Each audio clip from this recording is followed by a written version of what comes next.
The Porsche Panamera started its third generation in 2024, and this Panamera 4e hybrid just recently arrived on US shores. And even though this is the base E hybrid, you still get over 450 horsepower to play with, not to mention several luxuries inside. Let's take a closer look. This is a 2025 Porsche Panamera 4e hybrid. Looking at the front of the Panamera, you can see that the third generation is evolutionary, not revolutionary, and that suits me just fine. I think Porsche made a huge improvement in styling from the first to second generation, and this is just refining it a bit. You do see a couple of new things. You do have these matrix LED headlamps right here, and what's interesting about them is not just the lamps themselves. You have those like 4 quadrants and this nice little slots in the middle that have a real cool look when you look up close, but also the design of the assembly as a whole. This is more of a block of space, not a thin, wide string of lights. So it's kind of going counter trend in a way that I actually really appreciate. I think it fits the styling of the car really well. Also new for the third generation, we have this additional air intake slot right here. So we have just a little bit of grille before we get to the main grille down low, which is just above this front spoiler lip right here.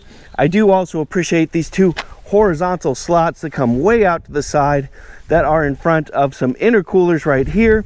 And then we have some daytime running lights, some additional lighting way off to the side right here, and really just extends the width of this car visually in a way that I really like. You also have some fender flares built in to the front of the car here, and a nice couple of ridges running down either side of the hood right here. Oh, and down here for the lower grille. Behind this bit right here, those are actually active shutters right here, so they're only open when they need to be. Overall, I think it's a clean and interesting design. I think it's a nice long hood that slopes down, looks low, looks mean. I think it's cool. But we do have a really interesting powertrain to talk about. Let's look under the hood. And there it is, your 2.9 liter V6 with an 8-speed PDK transmission that has built into it an electric motor to give you a grand total of 463 horsepower and 479 pound-feet of torque. Now, you can't see too much of the engine. We've got this big plastic cladding right here. It does remind you that it's a V6 and that it is a Porsche, but we do also have all this plastic around here, so a lot of it's hidden. But what you can see is cool. First of all, it is longitudinally mounted, or fore-aft like that, which means that the transmission is behind the engine, not next to it. That's good for weight distribution. Also, check out this strut tower brace built in right here, right over the middle of the engine, but also these braces right here on either side, which connects the front shock towers to the front of the car for the front structure. So we have a lot of structure to really stiffen up the front end. That's cool to see. That shows you the serious driving intentions of this car. I really like that. The front axle center line is basically right above this strut tower brace as well. So some of the engine is definitely ahead of the front axle center line, but a decent portion of it is actually behind it. And with the PDK and everything else behind that, and with all-wheel drive, this is probably a pretty well evenly distributed weight balance for the chassis. That's nice to see. This is a plug-in hybrid car. This is not light, more than 2.5 tons, but the weight is distributed nicely. And windshield washer fluid is way off on the passenger side in the corner, but easy to reach. Oh, and the hood closes with a really satisfying sound. Looking at the third generation Panamera in profile, this gives you a nice look at the ice gray metallic paint. It is an $830 optional color. and I do think it looks nice. And this gives you a sense of how long this car truly is. This is just under 200 inches, the Panamera, but I do like the design. I think the details of it work well. First, here's another look at that integrated front fender flare that I talked about a bit earlier. And then we have this opening right here, this gap right here. This is real. There is a vent here. So this helps escape trap air out of the front wheel well and avoid a high pressure zone. That avoids front axle lift as you get moving faster. We also have a nice reminder that we are in an e-hybrid, a plug-in hybrid from Porsche. And then we have these two sharp creases that go in the door. The lower one kind of fades, but then this upper one goes right through the door handles, right into the second door handle, and turns into the rear fender flare of the Panamera. And as you can see, the top of the car kind of tucks in and kind of pronounces the fender flare even further. So it goes out a good 7 or 8 inches from the top of the car and does have kind of a subtle 911-esque shape to it right here. This portion of the Panamera looks very 911. Certainly nothing I'm going to complain about. By the way, this is not a fuel nozzle. This is a charge port.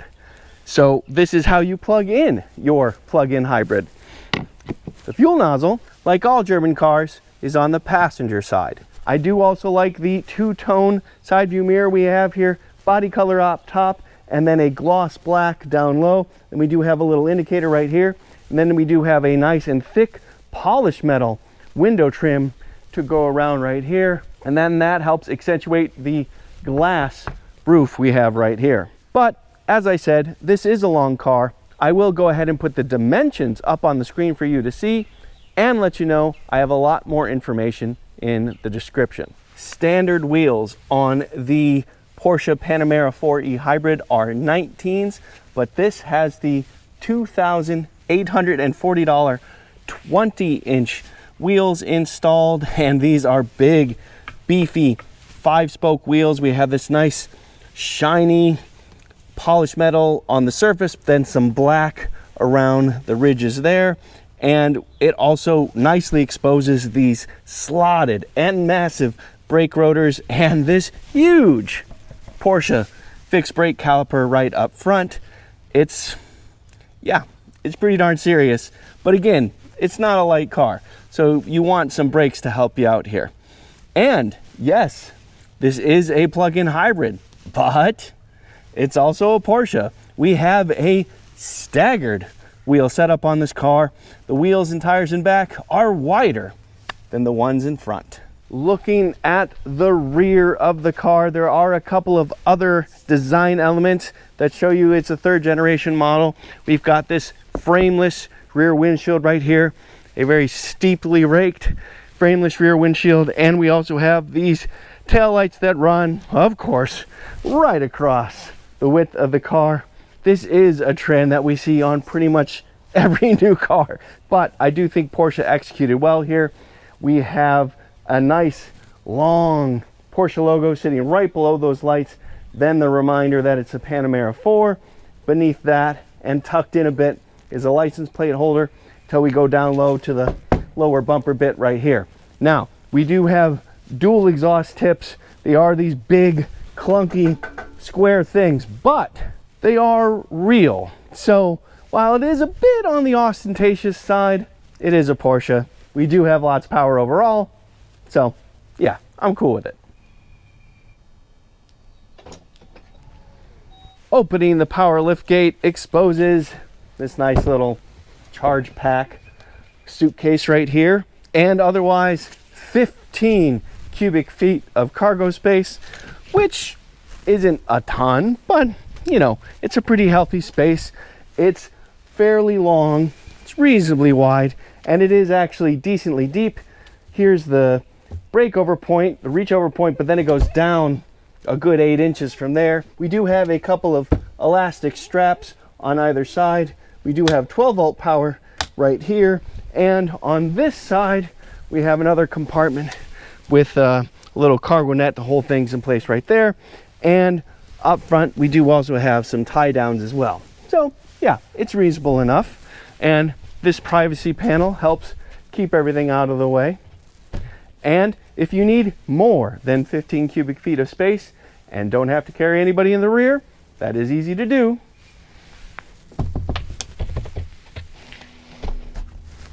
Pull a couple levers on the top of the second row and you have 45 cubic feet of space and still plenty of room for you and a passenger.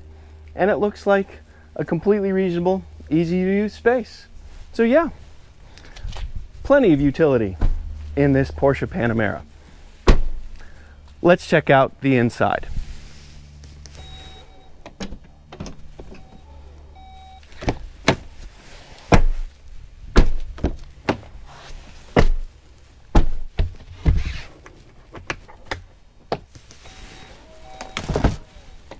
Of course, there are luxuries to talk about, as I mentioned. The first one is we have, as standard equipment, soft closing doors. Also, push button start is right here on the left hand side. We are in the e-power mode at the moment, but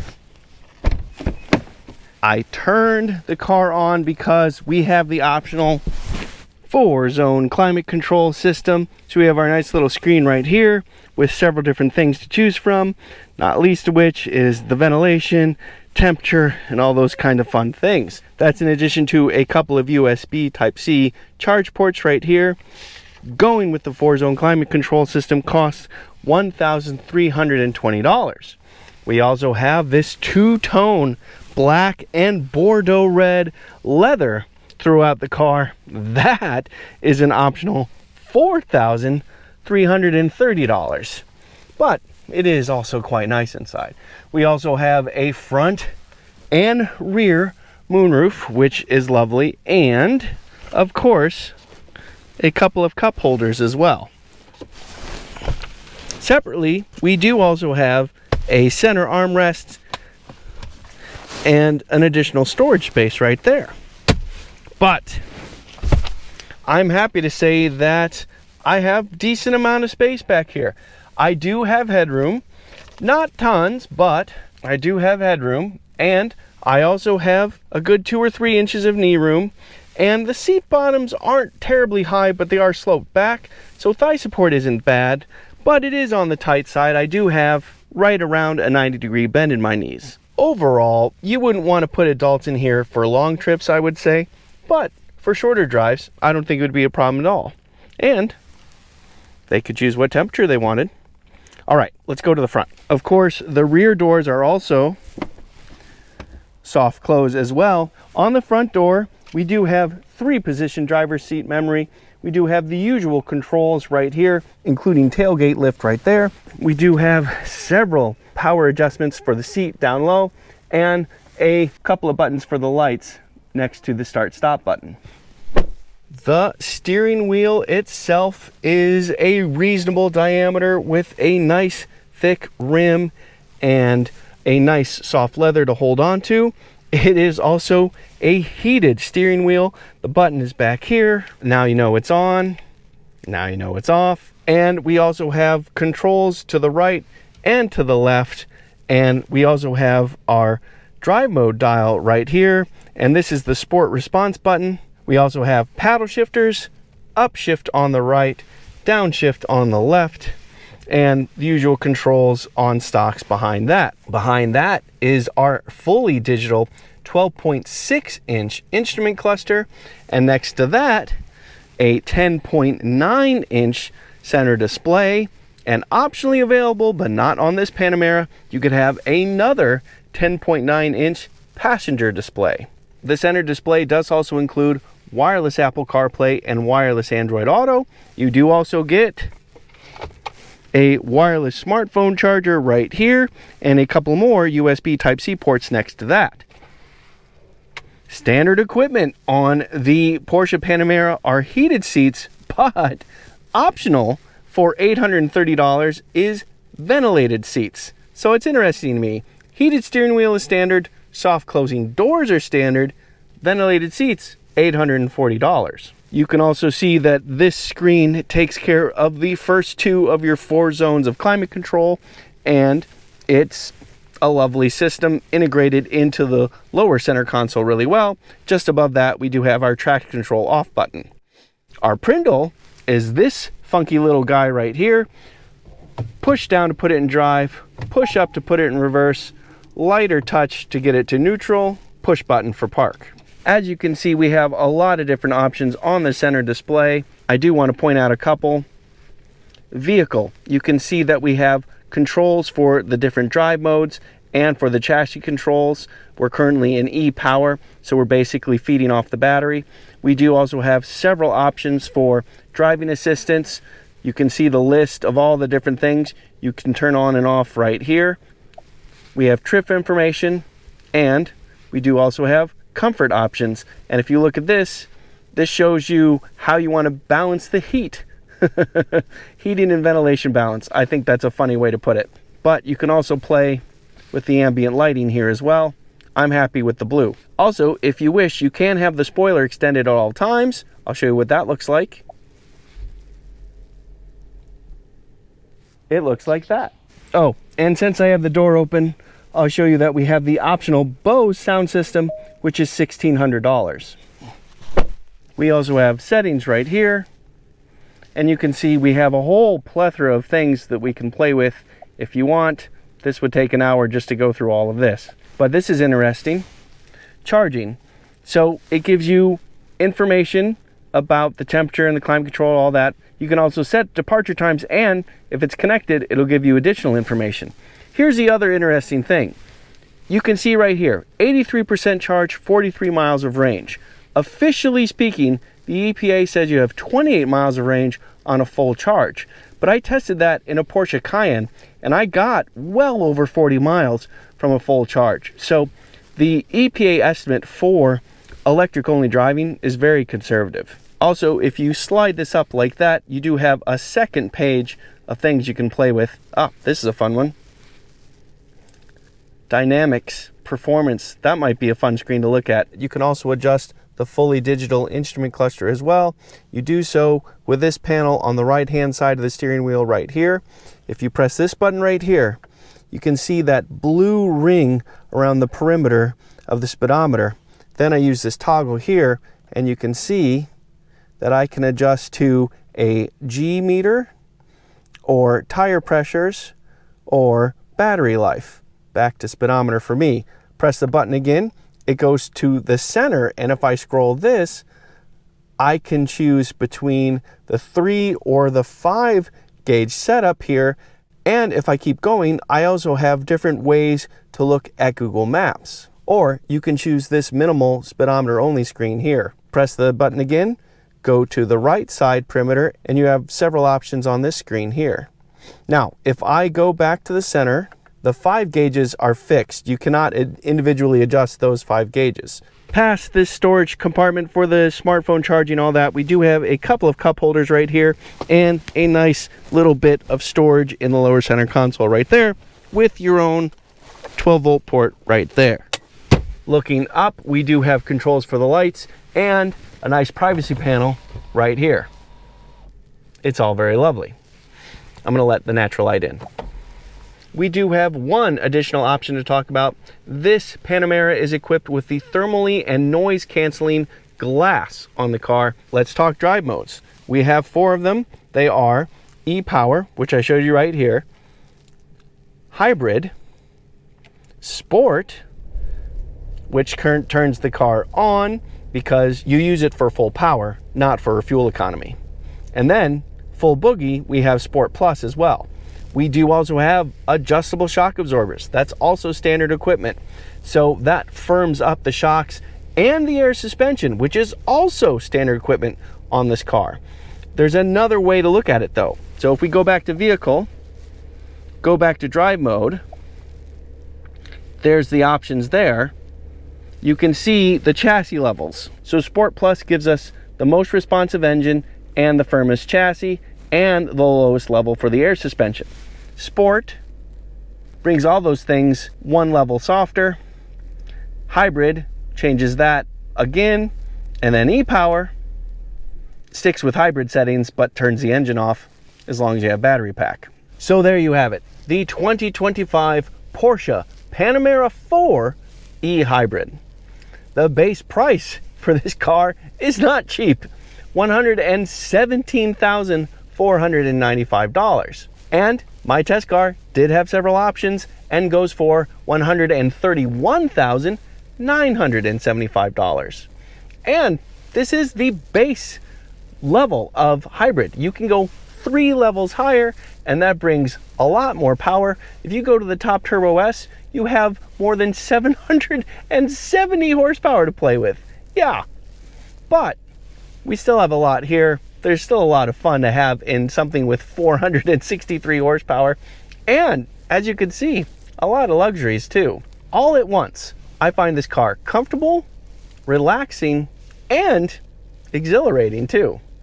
If you're one of the lucky few that can afford a car like this, you're in for a treat.